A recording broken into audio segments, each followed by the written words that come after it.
Chers amis, frères et sœurs, chers braves gens qui cherchaient et qui priaient ce soir dans un monde qui est obsédé par son image. Revenons aux origines, à la source de notre foi et de notre existence, car l'homme ne peut trouver la vérité qu'à la source. Oui, l'homme ne peut trouver la vérité qu'à la source. Et Marie nous indique ce commencement. Elle nous dirige constamment vers le Christ, vers le commencement de tout commencement. Et c'est pourquoi les chrétiens, aujourd'hui, doivent redécouvrir leur identité dans le Christ. Quand nous réfléchissons sur les mystères et les événements, certainement nous ne pouvons ne pas voir un message qui est simple. C'est que Dieu est venu dans un village inconnu de Nazareth, dans la petite ville de Bethléem, dans des villages inconnus, vers des gens inconnus. Les interventions divines ont toujours lieu avec des petits, des humbles et des inconnus. Les grandes choses dans l'histoire du monde viennent toujours de petits villages et de noms inconnus. Les grandes découvertes mondiales ont été faites dans des sous-sols, dans les garages de personnes inconnues. Les grands inventeurs sont originaires de régions rurales inconnues. Les grandes fleuves prennent source dans le silence des petites forêts. Les grands écrits du monde, les plus grandes œuvres littéraires sont nées du fond, du profond de la solitude nocturne.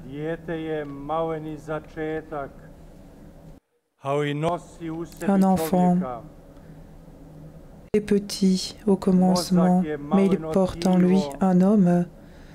Le cerveau n'est qu'un peu de chair, mais il cache la pensée infinie. L'œil n'est qu'un point, mais il englobe l'infini. Et nous nous demandons si les secrets, tout comme la sagesse, ne sont-ils pas cachés dans les tout petits récipients de ce monde?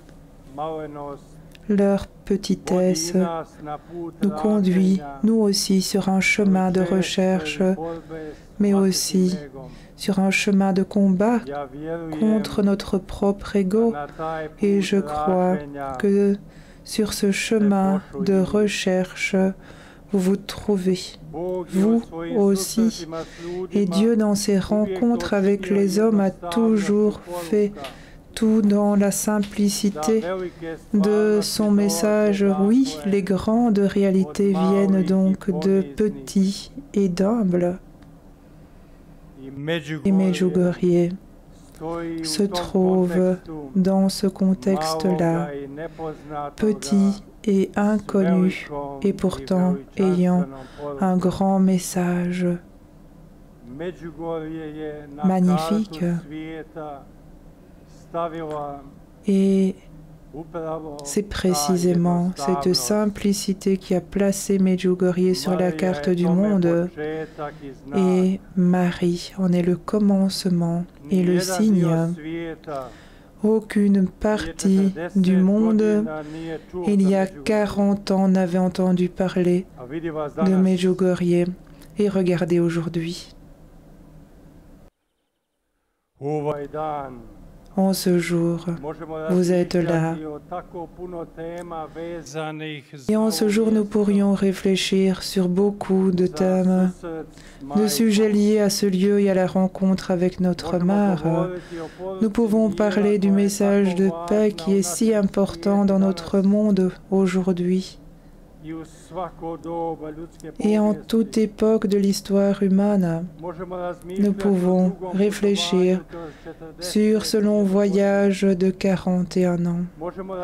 Nous pouvons réfléchir sur les témoins dont la vie a été changée par une rencontre ou une visite. Je crois que parler de Marie peut se résumer à un seul mot qui dit tout et décrit tout, le mot amour. Je crois que parler de l'homme et toute parole liée à l'homme devrait se réduire à un seul mot, l'amour. Et je crois que parler de Dieu peut se résumer en un seul mot, l'amour. Et si le Christ a fait cela dans ses commandements et a résumé tout en un seul mot, un seul commandement d'amour, alors il nous demande de rechercher ce même chemin de ce simple et même amour. Je crois que nous savons et que nous avons expérimenté qu'une mère dans de nombreuses vies est un symbole d'amour, de toute joie, de tout symbole, toute espérance, de toutes belles choses de la vie, mais par-dessus tout, une mère est un signe de l'altruisme, de la miséricorde et de l'amour qui pense toujours à l'autre. Les mères sont des artistes de l'écoute et être un bon écouteur signifie être un homme sage. Je crois que la sagesse vient de la capacité d'écouter la parole et d'obéir de même. Oui, l'amour du monde est caché dans l'amour de la mère. Et l'inverse est aussi vrai.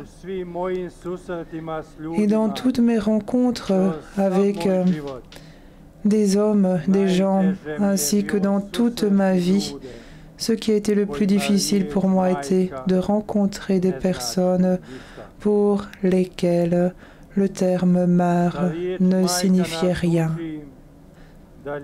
Ce terme mère nous enseigne que l'amour ne s'obtient qu'en donnant et jamais en prenant.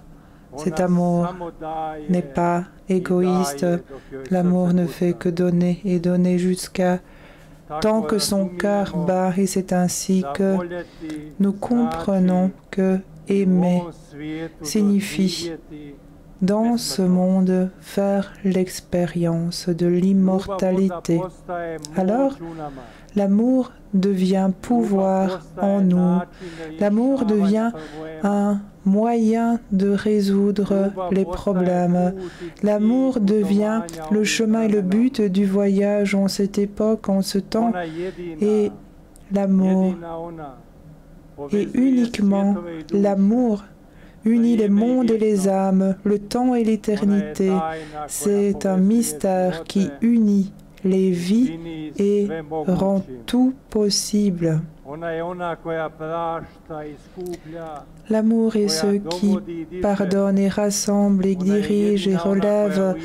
L'amour seul soigne et relève et comprend. Chers amis, nous sommes continuellement dans une marche de génération et comme Sainte Claire d'Assise le dit, nous devenons ce que nous aimons Si nous aimons les choses, nous devenons des choses et nous disparaissons le lendemain. Mais si nous aimons les êtres humains, nous devenons divins. Et si nous aimons vraiment, alors il est facile et simple d'être une bonne âme, car tout le bien vient de l'amour, comme tout mal dans ce monde vient de l'égoïsme qui dit « c'est à moi, cela doit être à moi et je vais prendre cela aux autres pour que cela soit à moi ». Cet égoïsme est l'autre nom de tout le mal dans le monde, mal entre les personnes et entre les peuples. Oui, si nous aimons, alors il est facile d'être un bon parent, d'être un bon enfant.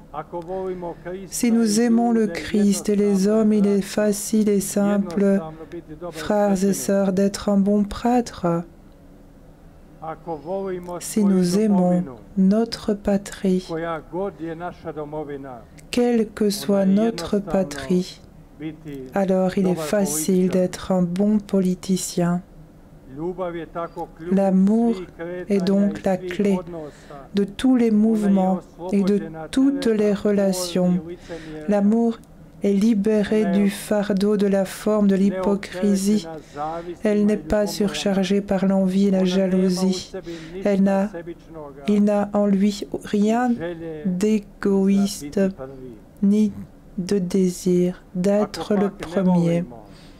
Mais si nous n'aimons pas, si nous n'avons pas d'amour, alors notre égoïsme devient un chemin de tristesse pour nous et pour tous ceux qui nous entourent. Les gens égoïstes, chers amis, ne sont pas des chrétiens. Les égoïstes ne peuvent pas être des chrétiens. Les égoïstes ne sont pas des chrétiens. L'égoïsme est un signe de division entre ceux qui croient et ceux qui ne croient pas. Ce que l'amour porte n'est jamais un fardeau, car seul l'amour est une force qui grandit. Et pour l'amour, nous pouvons aller jusqu'au bout du monde, supporter toute souffrance et porter tout fardeau, aider les connus, les inconnus, nous oublier nous-mêmes et être témoins. Le lien d'amour est donc le lien le plus fort. Et si dans le mariage ou avec vos amis vous perdez ce lien, alors tout le reste est superflu, car l'amour et le bonheur font partie du même cercle. Et dans ce cercle, l'homme est heureux. Hors de ce cercle, l'homme n'a plus que des désirs lointains.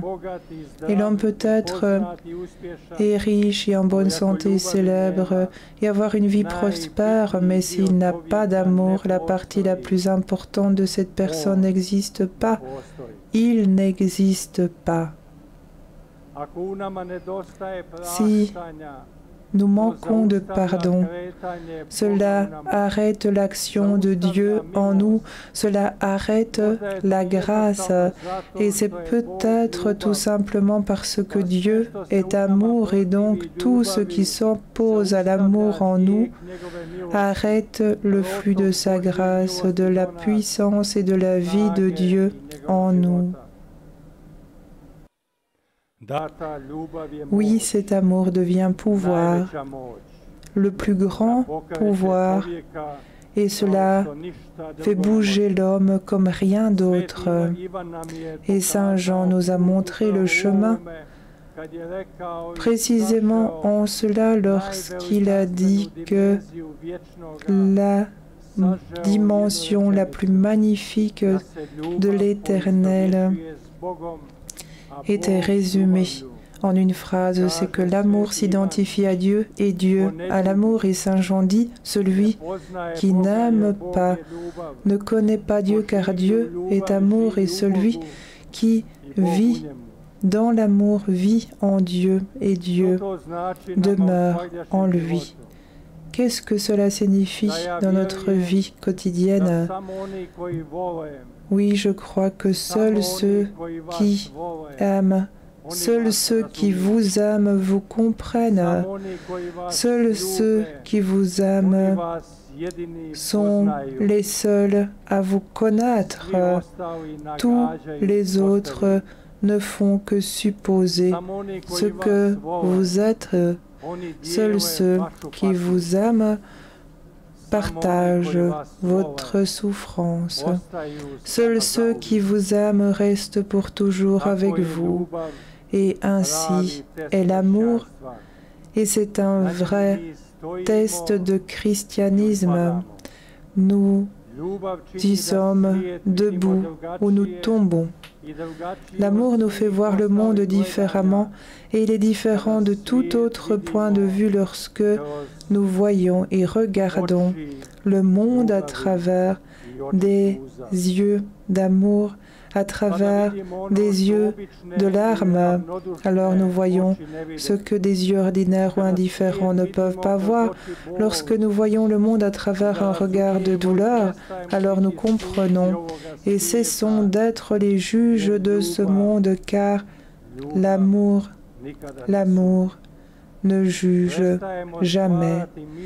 Nous cessons de donner des opinions sur ceux que nous ne connaissons pas et notre parole devient alors ce qu'elle devrait être, le porte-parole de notre âme. Alors, ma parole est mon bien.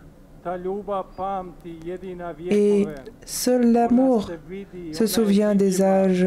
L'amour est visible.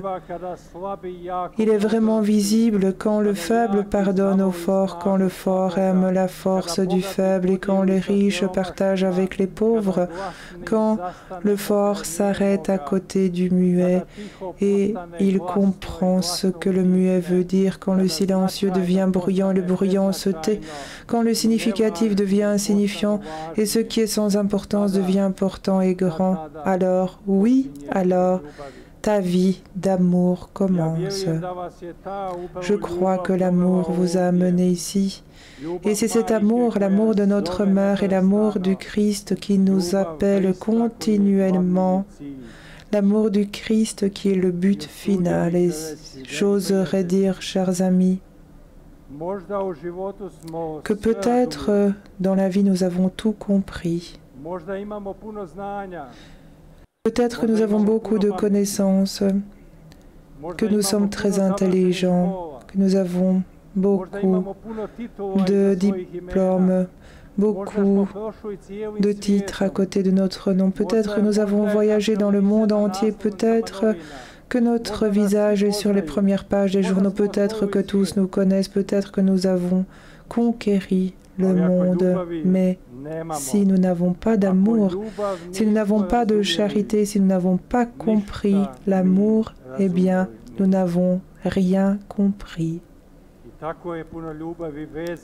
Et tant d'amour est attaché à ce nom de Medjugorje, tant d'amour est descendu sur cette colline au-dessus de Biakovići, tant d'amour qui se répand dans le monde entier par un nom très simple qui est Medjugorje, tant d'amour qui a guéri les corps et les âmes humaines, tant de blessures guéries, cicatrisées, tant de personnes relevées, tant de destins réconciliés, tant de familles réunies, tant de paroisses rassemblées. Ne connaissez-vous pas ce message simple et magnifique qui est un rappel lorsqu'elle dit « Si vous saviez combien je vous aime, vous pleureriez de joie ». Oui, si nous savions à quel point il est bon de pardonner, nous ne vivrions jamais dans la dispute. Si nous savions Quel trésor c'est d'avoir la paix, nous ne rechercherions jamais le conflit. Si nous savions combien est grande la grâce de la repentance, nous ne serions jamais orgueilleux. Si nous savions à quel point il est divin d'être simple, eh bien, nous ne compliquerions jamais la vie de personne. Et si nous savions combien est grande la force de l'humilité, nous ne pousserions jamais pour avoir la première place. Et si nous savions combien est grande la force de l'altruisme, nous vivrions toujours dans l'amour. Et si nous savions combien il est bon et correct de dire la vérité, nous ne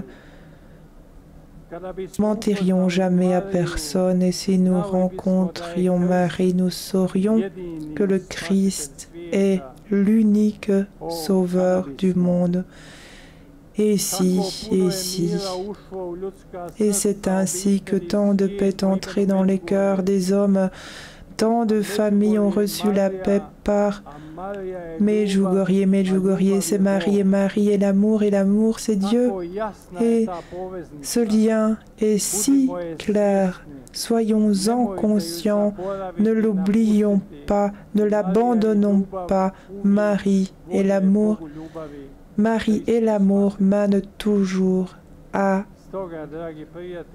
au Dieu d'amour, le Christ, le Sauveur. Et chers amis, je vous le dis ce soir et je me le dis à moi-même, ne rentrons pas ce soir chez nous comme nous en sommes partis, ne soyons pas les mêmes, faisons un pas en avant. Nous sommes appelés à être meilleurs, à être plus parfaits, plus authentiques, plus simples et plus humbles. Et tout dépend de nous, c'est toujours de nous que tout dépend et uniquement de nous. Cette occasion, aujourd'hui et ce soir, est une expression de grâce simple. Une expression de grâce dans le désir du cœur devant elle. Je veux m'asseoir et me taire. Sa pureté parle d'espérance, parle à l'espérance de mon cœur. Ô Mère de miséricorde, ô Mère de grâce, ô Mère de paix, ô Mère d'amour. Je suis son fils et son frère. Elle est notre mère. Elle est notre mère quand nous n'avons plus notre mère. Elle nous apprend à nous taire et à être, à aimer et à donner. Elle est une femme vêtue de lumière. Puisse-t-elle éclairer nos chemins de doute et de tourment, afin que nous puissions être et toujours être et naître, être éternel. Ô Marie, Notre-Dame de l'amour, Reine de la paix, donne-nous ta paix. Maintenant, aujourd'hui et à jamais.